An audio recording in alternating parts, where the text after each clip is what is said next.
Hello everyone, long time no see. I know it's taking me a while to get this next video out and I apologize for that. But today is going to be the third video of my making a Webtoon comic series. Today I'm going over drawing the comics, like sketching and drawing. This one is a little harder to make a one-off video because it's filling in your thumbnails with drawings, so it's hard to go into how to draw in one video without just telling you to draw to fill in your thumbnails. So I feel like that part's kind of up to you, but for now I'll go over my process. In the thumbnailing stage, I've pictured what I want in my head and thrown it on a page in a way I'll remember it. So like, if you saw my thumbnails, they're chaotic. Sometimes I go in and fill in the body shapes, like get the anatomy down better, then I'll go in and fill in the details.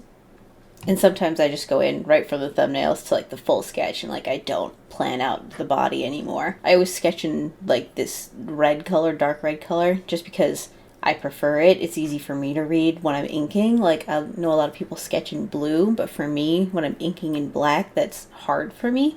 Or they sketch in gray. That's also another option I've seen. But sketching with a color you're comfortable in. For backgrounds, I very quickly lay out the most basic idea of what I want. And for the most part, I don't sketch backgrounds out at all anymore. I just, go straight from thumbnailing to inking. For forest or organic backgrounds, I literally just wing it. Like I just draw trees and hope it looks right. I looked at a lot of manga and how they draw trees and kind of took it from there, like the squiggly outline and then just that's a tree. For buildings and architecture, I use the perspective ruler, or the perspective rulers that are featured in Clip Studio Paint. I can make a video on those if anybody's interested. Just comment down below if you want me to make a video specifically on the perspective rulers in Clip Studio. To put simply on how I use those, I guess, is I basic sketch the perspective, like sometimes just the vanishing point and some like lines, and then light up the ruler and just go for it. Sometimes I'll put in a couple of building references, but most of the times I just make it up. Yeah, this part is hard to make like a really long video of because the sketching would be more of like a how to draw video, and that's not what this is. So yeah, do your sketches, make them beautiful. I'm sure that don't spend too long on it though. Like I said, it's a webcomic, so like keep it short. I do have some questions from Twitter and on my Webtoons that I'm going to answer in this video. So like, how long does it usually take to make a page? And for me, it really depends on the backgrounds and how many characters there are in each panel. When it's a lot of headshots and like very minimal backgrounds, it can take like 4 hours, 5 hours. But when there's an action scene or like a lot of people interacting, it can take like 8 hours, 9 hours, 10 hours for a page. So it really is hard to say on a single amount, but I guess you could say it averages out to probably about 5, 6. How to stay motivated throughout a series. This one's hard for me to answer for like motivation because I just do it. I'm really bad at like setting projects down and like moving on to new projects. I have to complete things before I start something new. That's why like when people have all those like, oh, show all your whips. I don't have a lot of whips because I finish things that I start, which is not a brag. It's just how I work.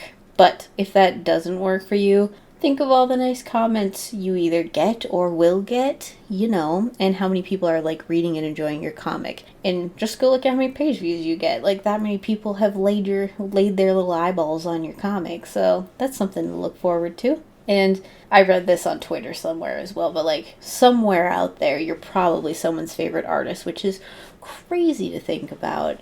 But for someone out in the world, they like your art.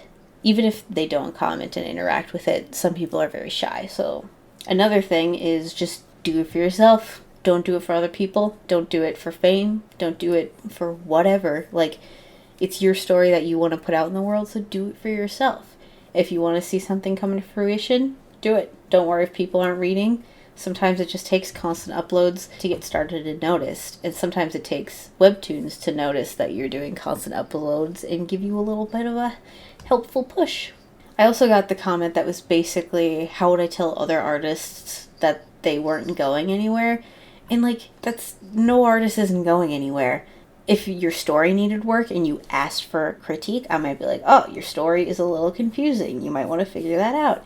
If your art needs to improve and they ask for critique on why they're not getting traction, I would tell them maybe go study anatomy or go study backgrounds or trees or comic layout. No one's ever hopeless. You just need to probably study something.